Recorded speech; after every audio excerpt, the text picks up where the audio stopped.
ibsarra kennuu barbaanne akka paartii badhaadhinaatti gaggeessaa giddugaleessaa akka naannoo Oromiyaatti Kuma 10 kan ta'u milkaa'ina guddaadhaan xumurree jirra.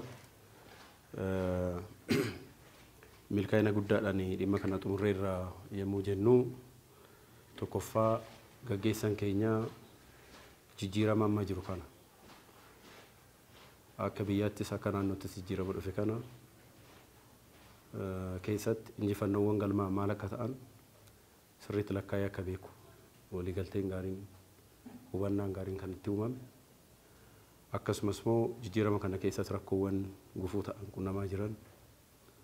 olaantummaa seeraa wajjin dhimmoota wal qabatan finxaleessummaa sabaa fi akkasumas amantaa wajjin dhimmoota wal qabatan gama biraatiinis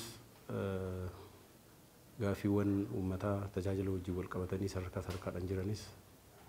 ga'umsaan deebisuu wajjiniin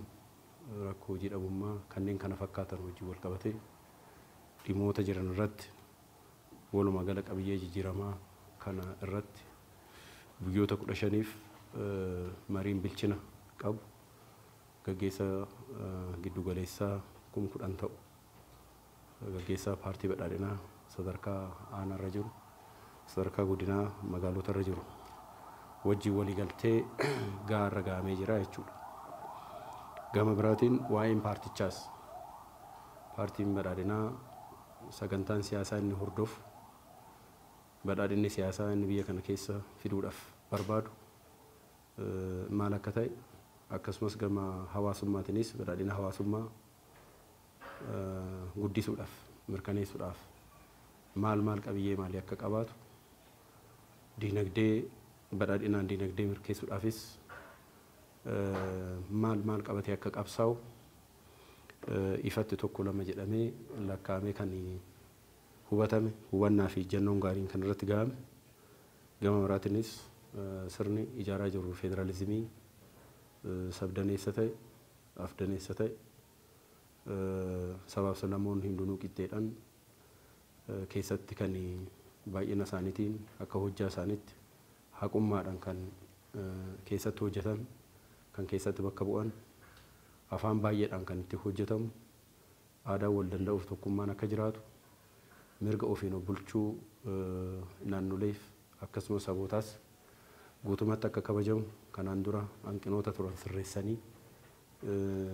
guutumatti itti akka abbooman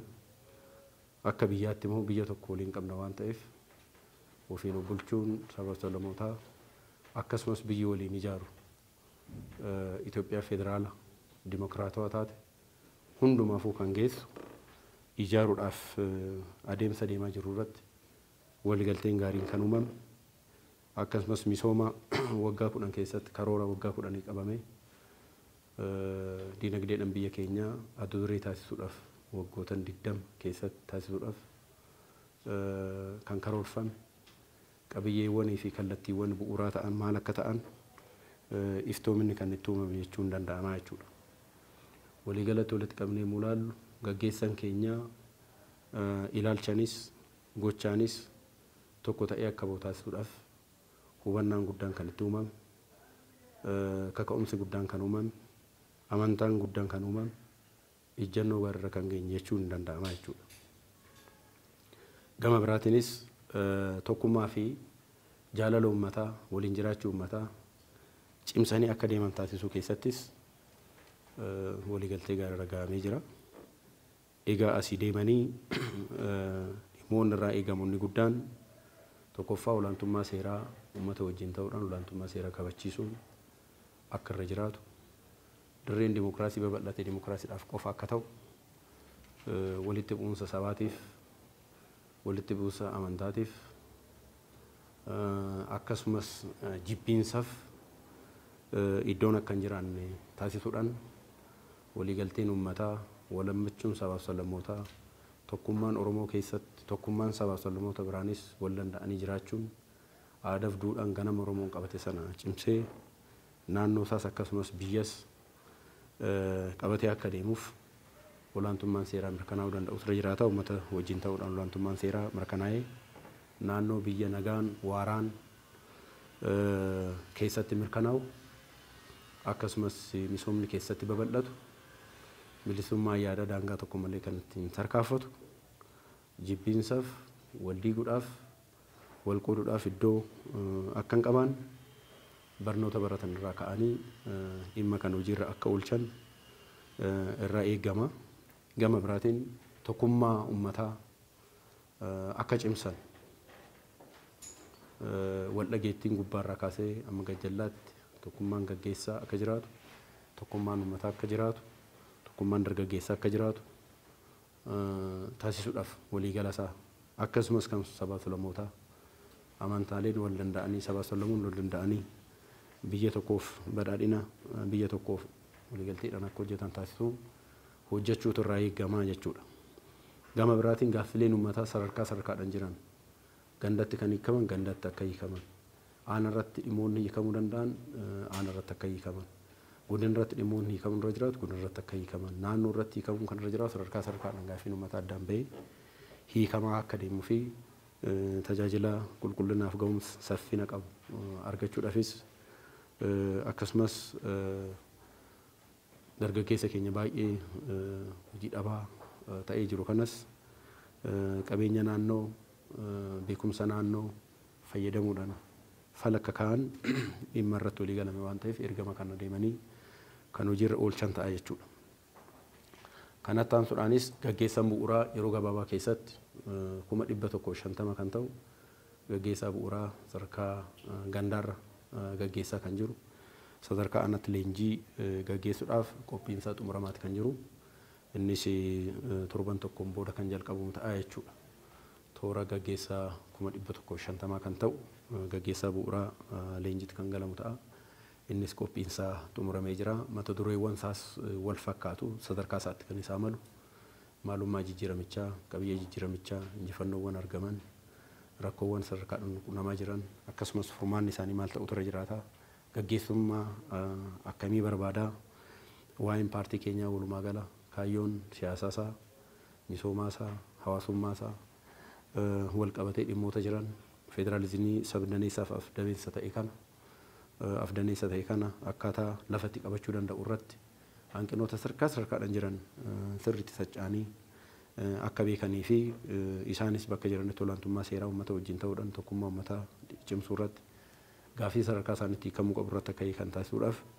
leenjiin kun qophaa'ee jira jechuudha. Gama biraatiin uummanni keenyas gaggeessaa amma leenjii argatee hubannoo argatee gara uummataatti deemee uummata tajaajiluudhaaf deemu kana harka tokko ta'uudhaan waliin ta'uudhaan jechuudha. Olaantummaa seeraa eegsifachuu danda'utu irra jiraata. Tokkummaa isaa cimsuu danda'utu irra jiraata. Akkasumas fuula isaa gara misoomatti deebisuu danda'utu irra jiraata. Baroota darban keessatti baay'een isaa ajandaawwan siyaasaa baay'een isaa ajandaawwan nageenyaatiin wal qabatanii dhiphachuun turee jira. Amma danda'ama ta'etti gaggeessaa bira kan ture burjaajiiwwan garaagaraa kan turan kana hiikuudhaaf akkasumas roodmaappii falaasama jijjiiramni kun sirriitti ittiin gaggeeffamu maal akka ta'e lafa kaa'uudhaan sagantaa ifa ta'e lafa kaa'uudhaan dambii ittiin bulmaataa ifa ta'e lafa kaa'uudhaan akkasumas jijjiiramichi maal akka ta'e maal akka argame maal rakkoon akka qunnamaa jiru fuulduratti akkamitti badhaadhinatti akka ce'uun nurra jiraatu waliigalasaa sanadoota yookiin barreeffamoota ga'umsa qaban sirriitti gurmeessuudhaan leenjii bal'inaan itti kennamee hubannaan uumamee jira. Mariin kan hawaasas kan gandaatii booda gaggeessan bu'uura arga leenja'ee booda hawaasa wajjinis mariin babal'aan kan gaggeeffamu waan ta'eef injifannoo adurummaadhaan ofiisaatiif qabsaa'ee fide kana akka eegu olaantummaan seeraa naannoo qe'ee keessatti iddoo hundatti nageenyi waaraan akka jiraatu taasisuudhaaf hirmaannaan uummataa murteessaadha. Gaggeessaa wajjin ta'uudhaan hirmaannaa uummataa kana cimsuudhaan olaantummaan seeraa mirkanaa'u akka qabu qe'ee kamittuu ganda kamittuu aanaa kamittuu godina kamittuu mirkanaa'u akka qabu uummannis kanaan dura deeggarsa gochaa ture cimsee itti fufuu danda'u ture jiraata. Tokkummaa uummataa kan diigan tokkummaa saba solomootaa kan diigan tokkummaa isaa gidduutti kan diigan kan saba keenyas kan saboota kaanis kan diigan iddoo osoo hin kennin jechaadha. Tokkummaa akka waliigalaatti walammachuudhaan falaasama ida'amuutiin wantoota gaggaarii kanaan dura hojjetaman duudhaalee qabnu aadaalee gaarii gaggaarii qabnu kana cimsinee dhimmoota fooyya'uu qabna adeemsa keessatti rakkoo nu qunnama immoo hanqinoota qunnama immoo waraarama tokko malee sirreessuudhaan fuula duratti dhaloota har'aafis haa ta'u dhaloota boruutiif biyya ta'u ijaaruudhaaf naannoo ta'u ijaaruudhaaf adeemtu irra jiraata kan jedhu qabna. Giddugala xiyyeeffannaa ibsa keenya kana jechaadha.